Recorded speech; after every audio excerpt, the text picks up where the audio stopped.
Hi and welcome to LPod Academy's training series. This lesson is all about emerging to the left and right at T-junctions. Okay, my name is Becky, so let's get started. Thank you for joining us.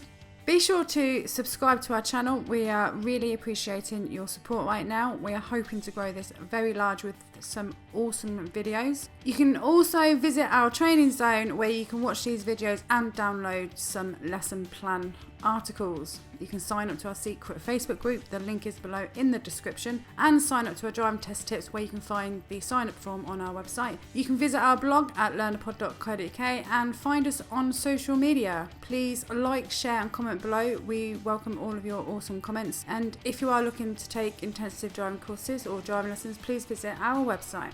And if you would like to grab yourself a free 52-page learner manual, you know where to visit, the link on the screen, or we will pop it down in the description below this video.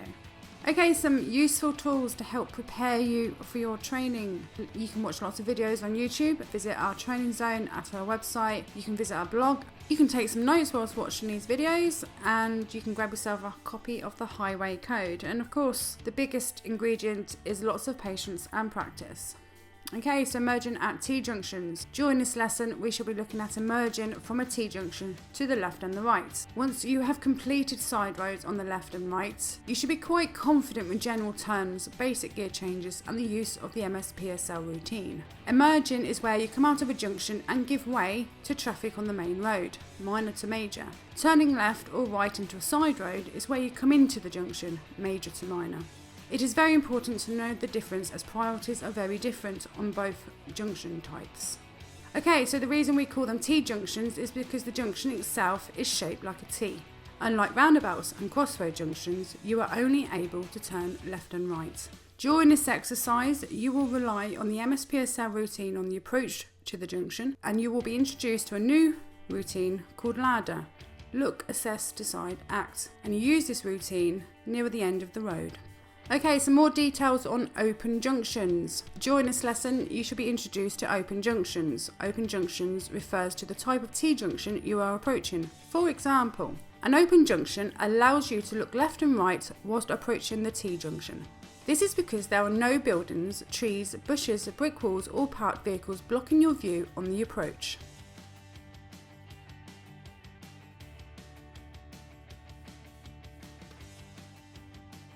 It is important to identify early on whether you are approaching an open or closed T-junction. Once you have identified whether you are on an open or closed junction, you will be able to make better decisions on the approach.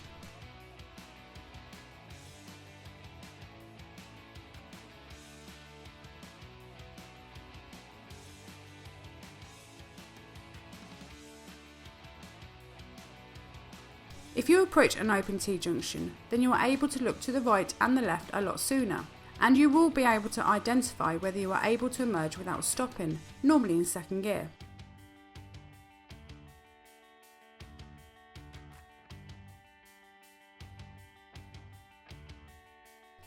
Closed junctions.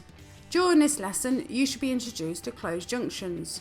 Closed junctions refers to the type of T-junction you are approaching. For example,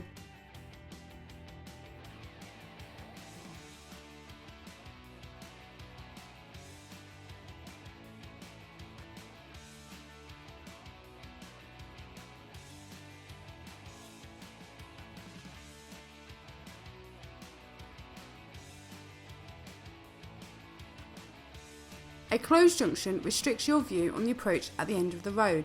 Houses, parked vehicles, trees and bushes all hinder your observations. You will need to assess if you are approaching a closed or open T-junction.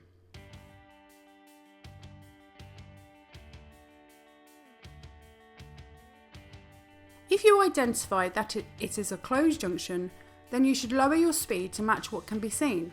You would normally approach a closed T-junction in first gear. Once you come to the end of the road, you should adopt a peep and creep technique to emerge out of the junction safely. Once you have observed and have decided it is clear to emerge out of the junction safely.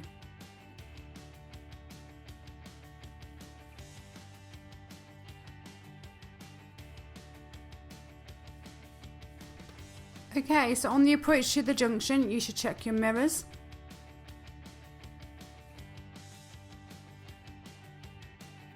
and after your mirrors you should apply a signal.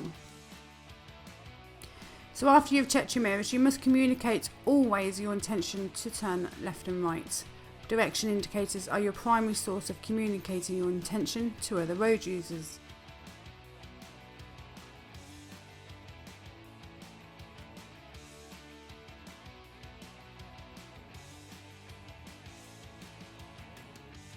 You should make sure the timing is good, and you should also make sure there are no side roads prior to the end of the road. Make sure that you signal correctly. If you are turning left, you should signal left. And if you are turning right, you should signal right. It is always necessary to signal when turning. Make sure you do this at all times. Now we can plan our road position on the approach to the T-junction. Okay, so you have checked all of your mirrors, you have given a signal, now you must check and change your road position. This is another signal to other road users where you are going. If your indicators fail, this will also help other road users understand your intention of turning. When turning left, you should position 1 meter from the curb.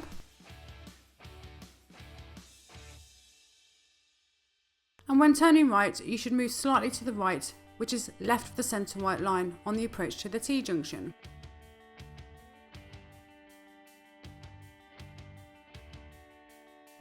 Speed is a very important element of approaching a junction. You should slow down enough to be able to turn safely. Ideally, you should brake and reduce your speed to about 10 miles per hour on the approach. This would require a gear change to second gear if you intend to emerge without needing to give way to other traffic.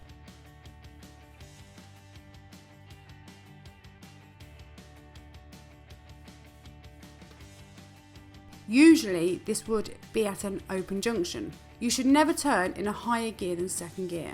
When emerging out of a junction, if you do, you may lose control of the car as this will be travelling too fast for the corner. Please remember, reduce your speed according to what you can see. Are you approaching a closed or an open junction? If you are approaching a closed junction, you will need to slow down further and probably select first gear.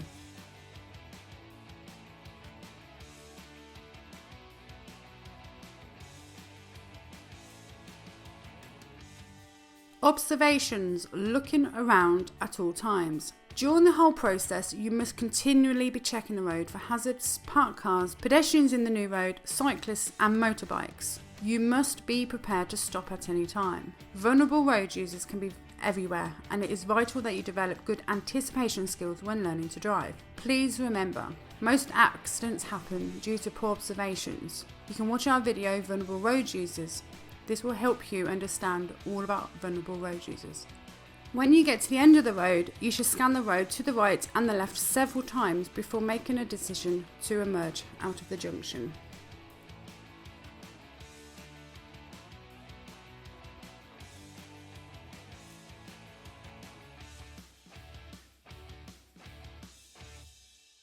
LADA. On the approach to the junction, you apply the MSPSL routine as explained. You should also assess early on whether you are approaching an open or closed junction. Can you see far to the right and left in the new road? Are there houses on the corner of the junction? If you are approaching a closed junction, you should reduce your speed further and select first gear to control your lower speed. Once you're at the junction, you will also need to apply the LADA routine. You should look both ways. You should assess what you see, you should decide what you want to do, and you should act. It is really important that you study the new road well. Are there any parked cars in the new road? Are there any bends in the new road? Could there be travelling vehicles coming your way that you can't see? Okay, so we have covered the approach to the junction. Now let's look at the actual turn itself. Let's assume you are in first gear and it is a closed junction. You should apply the look, assess, decide and act routine once at the end of the road. When turning left, you should steer following the curb line to the left. You should also make sure that your car's bonnet does not overhang the give-way markings. If parked cars restrict your view at the junction, you may need to peep and creep using clutch control to gain a better view of the road.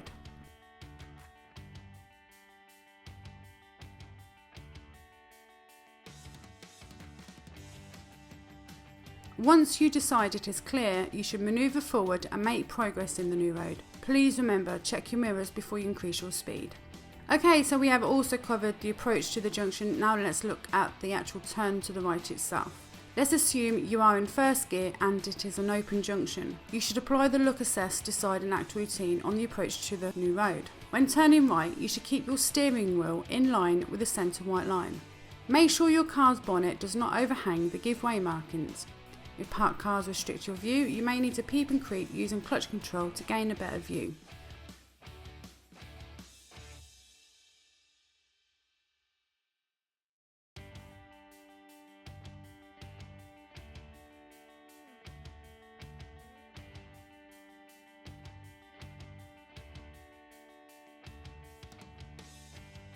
Once you decide it is clear, you should manoeuvre forward and steer to the right and make progress in the new road. You should always check your mirrors before you increase your car's speed. Beyond the basics, the next steps. You have learned all the basics of emerging. Now we should look at the advanced turns. These can include dealing with complex left and right emerging exercises,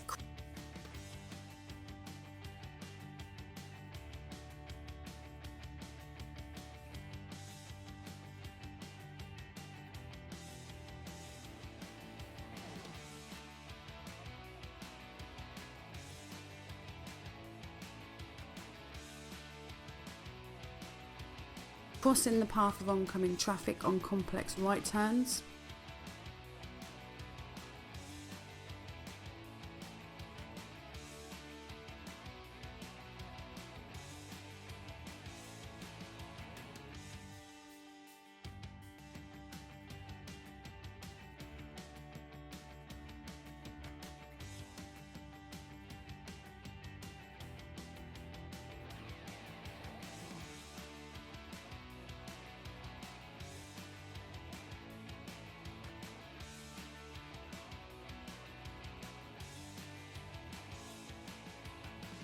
judgment of emerging on high-speed roads,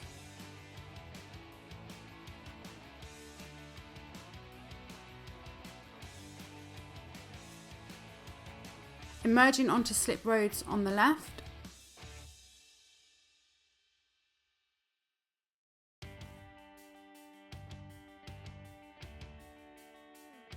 emerging at roundabouts, mini and complex roundabouts,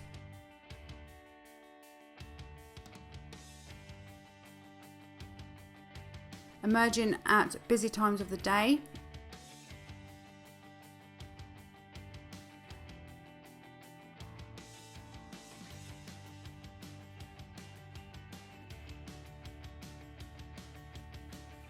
emerging from one-way streets,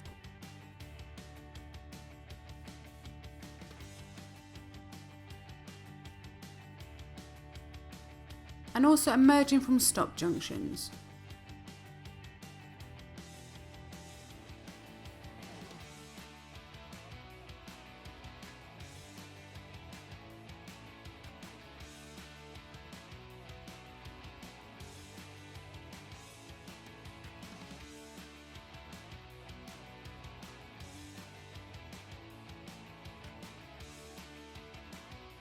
You should also remember, not all junctions are give way. If it displays a stop sign and a solid white line, you must stop regardless of whether the road is clear or not. The driving exam. When it comes to your driving exam, it is really important to be able to merge to the left and right safely. The examiner will be checking your MSPSL routine and your general car's control, and how you respond to hazards and anticipate the actions of all road users. Some common errors include poor observations, bad road position, lack of the MSPSL routine, approach speed too fast, judgment of when to emerge from the junction, responding to other traffic, making progress once you've turned in the new road, and failing to stop at a stop junction. You should become confident when turning left and right when emerging. For more driving test tips, please visit our video training series, Pass Your Driving Test First Time. This video series explains the driving test sheet, the marking criteria, and comes with over 30 videos to explain the subjects included on the driving exam. And remember, please like, share and comment, and you can also share it with your friends. Thanks for watching. Be sure to subscribe to our channel. You can visit our training zone where all these videos are linked, and also you can download lesson plans. You can sign up to our driving test tips. Find us on social media. Please like and share and comment below. And of course, if you do wish to take an intensive driving course, please visit our website for more details. Until next time, take care.